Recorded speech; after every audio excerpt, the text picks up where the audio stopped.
Gravando? Beleza. Bom dia a vocês todos aí. Faz tempo que eu não faço vídeo. Já há um bom tempo que eu queria fazer um vídeo na época da reforma da Previdência. Eu queria fazer um vídeo a respeito, sobre a reforma, o quanto ela seria benéfica e vai ser sem dúvidas para o Brasil.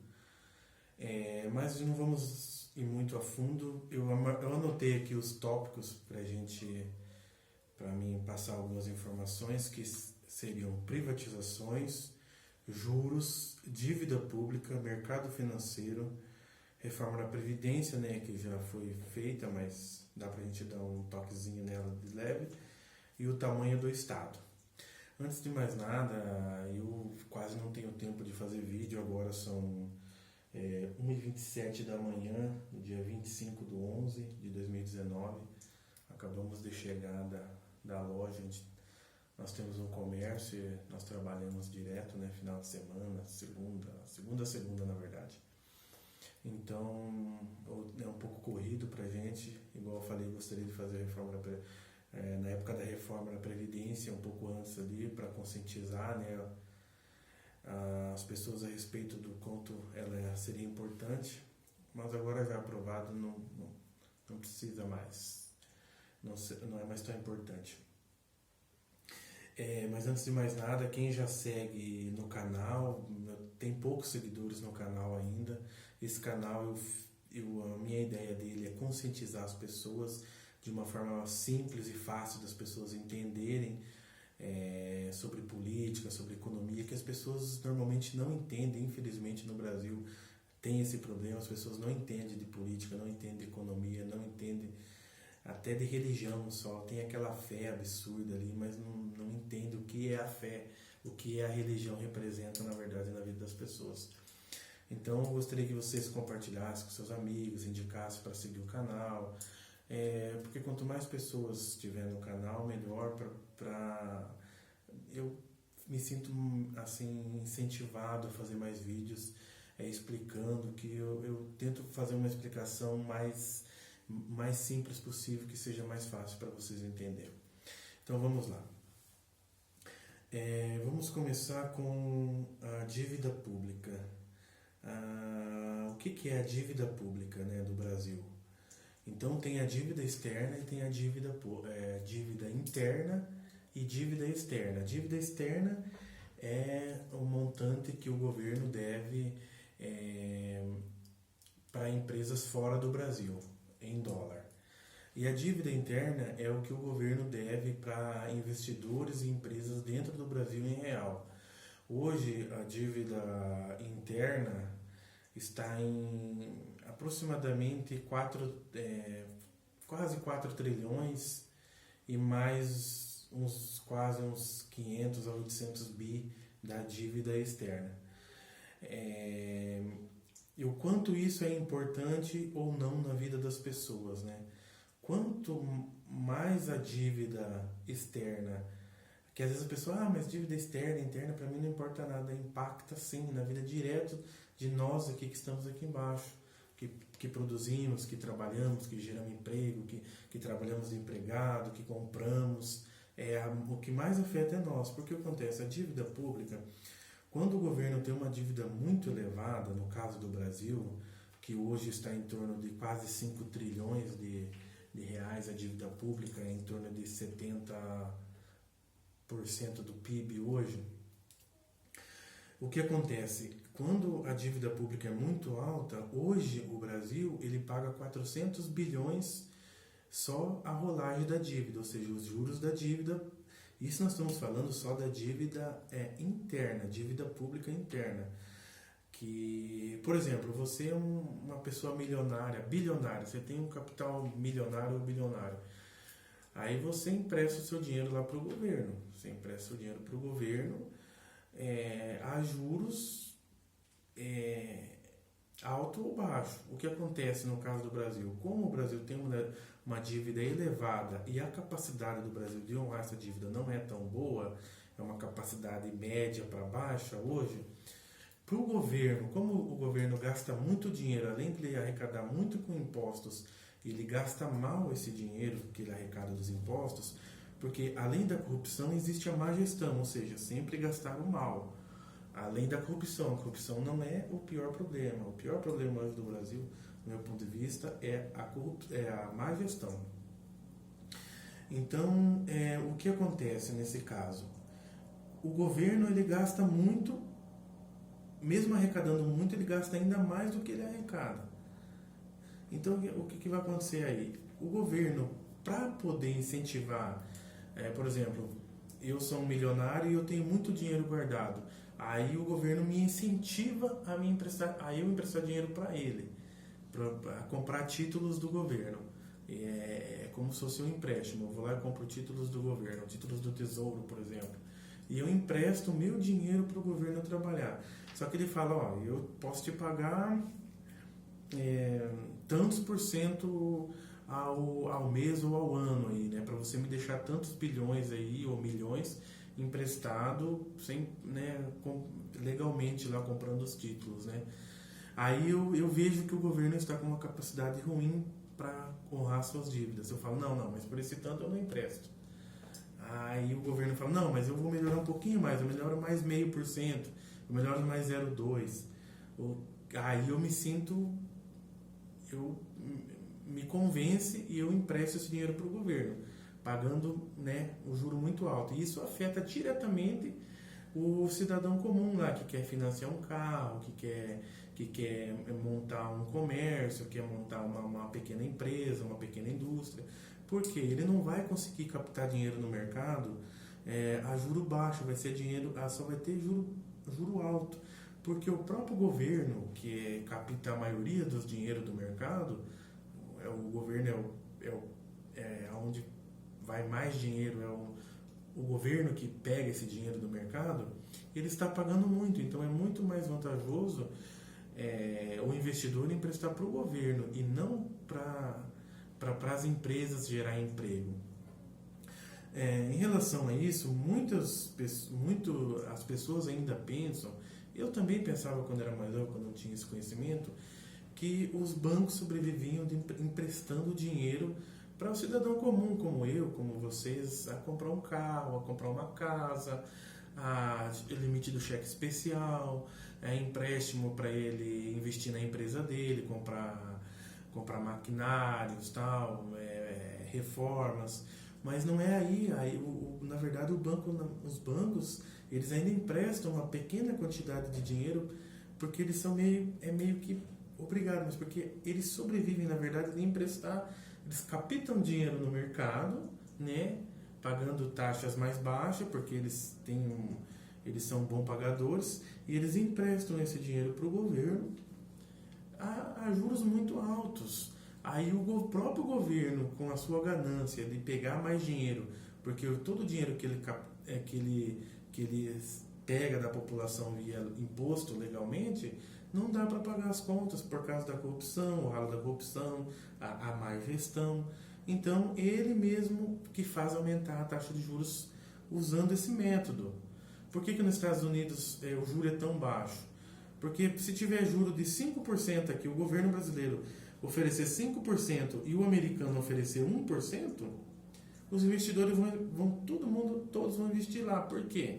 Porque lá é garantido. Então, por isso que lá é garantido que vai receber. Porque os Estados Unidos, o PIB deles é o maior do mundo, é trilhões, e a capacidade do governo lá honrar as dívidas é muito alta. Não tem como o investidor perder. Por mais que a margem seja baixa, ele prefere investir lá porque há uma certeza que não vai perder esse dinheiro. Então, ele leva o dinheiro dele para lá e tira daqui, mesmo o governo oferecendo 5%. Mas ainda sobra, sempre vai ter alguém que vai querer investir para ganhar mais, mesmo tendo um risco maior. Então, isso as pessoas não sabem, mas afeta diretamente na vida de nós aqui embaixo. O mercado financeiro lá em cima, né, dirigido por pessoas muito ricas, muito importantes, e afeta diretamente nós aqui embaixo, que temos pequenas empresas, trabalhamos de funcionário, temos pequenos negócios, formal ou informal. Então isso afeta diretamente nós. Então, basicamente, para vocês entenderem isso, o porquê que os juros são tão altos, porque assim, o juro é o valor do dinheiro, essa é a real. Então é uma questão muito simples de entender e creio que tenho ajudado nessa parte. Só mais para finalizar sobre isso, sobre a dívida pública, quando o Lula assumiu em 2003, a dívida externa do Brasil, entre interna e externa, dava em torno de 800 bilhões de dólares. 800 bilhões, quando o Lula assumiu. Era em torno de 600 bilhões a externa e 200 bilhões a interna. O que acontece? Quando aí ele teve aquela ideia genial para enganar a população, ajudado com a grande mídia. Não, eu vou pagar a dívida externa, o Brasil não vai dever mais nada, não sei o quê. Aquela conversação fiada lá que eles espalharam na mídia. E de repente, beleza, o Lula pagou a dívida e veio como que o dinheiro não dá em árvore. O que ele fez? Ele pagou a dívida externa de 600 bilhões de dólares no total, certo? Ele pagou. Só que quando ele saiu, eu não tenho o cálculo aqui preciso, mas quando o PT saiu do governo, quando eles assumiram, a dívida interna, juntando as duas, interna e externa, era 800 bilhões de dólares. Quando eles entregaram o governo, a dívida estava 5 vezes mais, somando as duas dívidas. Estava mais de 5 vezes, na verdade, 4,5 trilhões de reais. Aqui é em reais também, 800 bilhões de reais e 4,5 trilhões de reais, certo? É tudo em real. O problema dessa falcatrua que o Lula fez, quando ele falou em pagar a dívida externa, espalhou que o Brasil já era um país não deficitário, mas era um país que já não devia para ninguém e que podia emprestar para os outros, que era tudo mentira. Ele aumentou a dívida pública, a dívida interna. Ou seja, e tem mais um problema.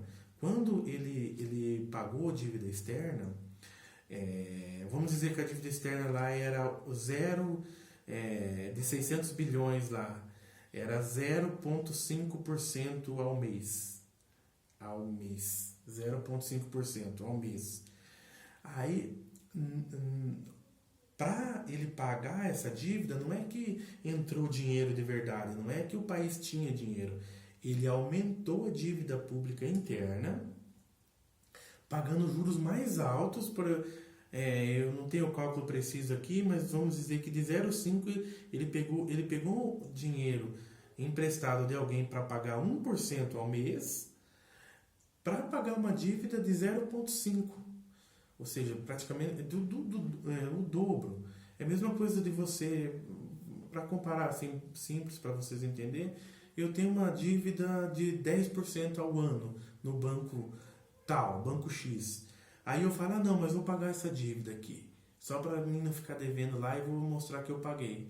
Eu vou lá, pego em outro banco Y, no banco Y, eu pego lá esses 10 mil que eu devo no banco X, só que de 10% eu vou lá e pego a 20%. Faz sentido? Não faz sentido nenhum. Só que na época, para fazer bonito e enganar as pessoas, junto com a grande mídia, junto com os próprios políticos, com o judiciário, comprando todo mundo, igual os três poderes viraram um só praticamente, devido ao dinheiro, mas no sentido ruim. Aí então ele aumentou, ele pagou dívida externa, mas fazendo uma dívida interna muito maior, com juros muito mais altos. Conseguiram entender essa parte? Então é isso. E quando eles saíram, eles entraram. Então todo esse dinheiro que girou na época do PT, que girou aqui dentro, Bolsa Família, Bolsa Esmola, não sei o que, fez algumas casinhas aí, Minha Casa Minha Vida, não sei o que lá, todo esse dinheiro aí, foi tudo, não foi dinheiro que eles foram capazes de fazer o país gerar riqueza. Eles não foram capazes disso.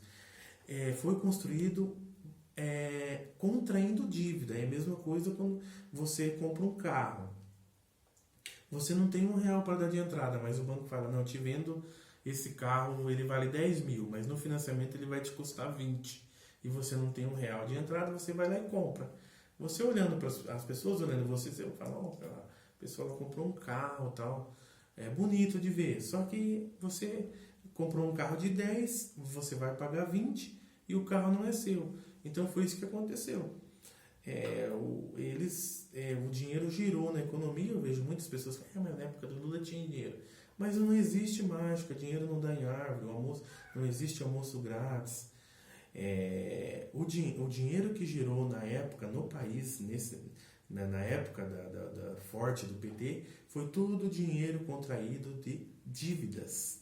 Sem contar que também o Brasil passou por uma época boa, que foi a alta das commodities, que também ajudou, também entrou bastante dinheiro com a alta das commodities, com o crescimento mundial, e acabou ajudando o Brasil, né, nessa parte, que entrou também bastante dinheiro devido à alta das commodities a partir de 2003, devido ao crescimento mundial, mas não foi mérito do Brasil. O crescimento mundial que fez as commodities ter uma alta considerável, e o Brasil é o maior produtor de commodities do mundo, e se não é o maior, está entre os maiores sempre. Então ele foi beneficiado com essa alta das commodities e o aumento da dívida. Então foi por isso que na época deles tinha muito dinheiro. Bom, já tomei bastante tempo com essa questão da dívida pública. Reforma da Previdência, como eu já falei, já foi aprovada. Paulo Guedes previu uma economia aí ao longo de 10 anos de 1,1 trilhão. O Congresso deu me fugiu a palavra aqui, mas o Congresso deu uma esvaziada ali na reforma, desidratou a reforma, né, de 1,1 caiu para 800 bilhões, mas pode ainda voltar, né, que eles estão querendo aí o Senado incluir estados e municípios, que vai ser muito importante. Então essa reforma era muito necessária, tinha que ser feito para a gente acompanhar os países de primeiro mundo. Então a hora que incluir os estados e municípios que ainda não foram inclusos, vai ser ainda melhor.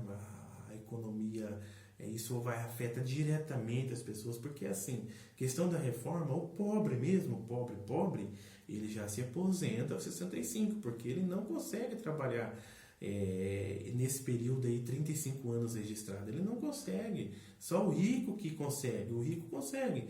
O rico começa a trabalhar cedo registrado, geralmente entra numa repartição pública e não sai nunca mais com salário alto, e se aposenta lá com o seu salário alto cedo, com 50 anos, e como ele é rico, ele tem qualidade de vida, ele vive até os 80. Então quem que vai pagar essa diferença? Não é impagável, não tem como pagar. É um buraco negro, um buraco sem fundo.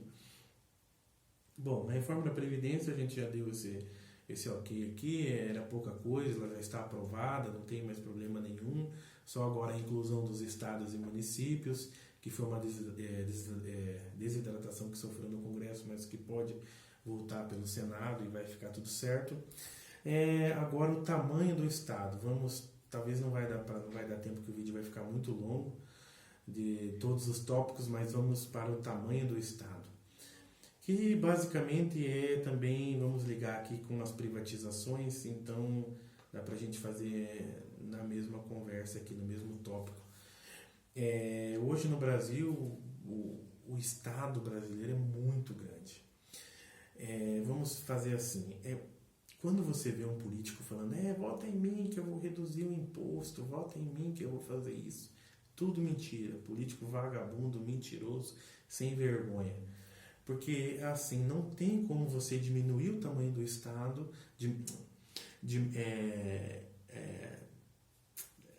a questão do tamanho do Estado. Vota em mim que eu vou reduzir os juros, vou reduzir os impostos, né? Não os juros, perdão. Vou reduzir os impostos e tal, mas não tem como você reduzir imposto sem reduzir o tamanho do Estado primeiro.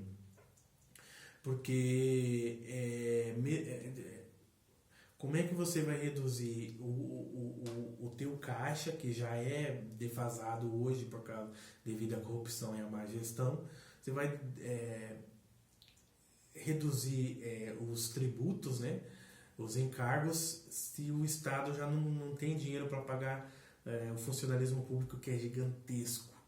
Hoje é difícil, porque recentemente eu vi um rapaz dando uma palestra, não sei se era não era bem uma palestra, junto com o Luciano Hang. Ele falou que tinha estado com o ministro do Bolsonaro, falando para ele que, falou assim, um ministro do governo Bolsonaro, pensa no tamanho dessa pessoa, uma pessoa importantíssima.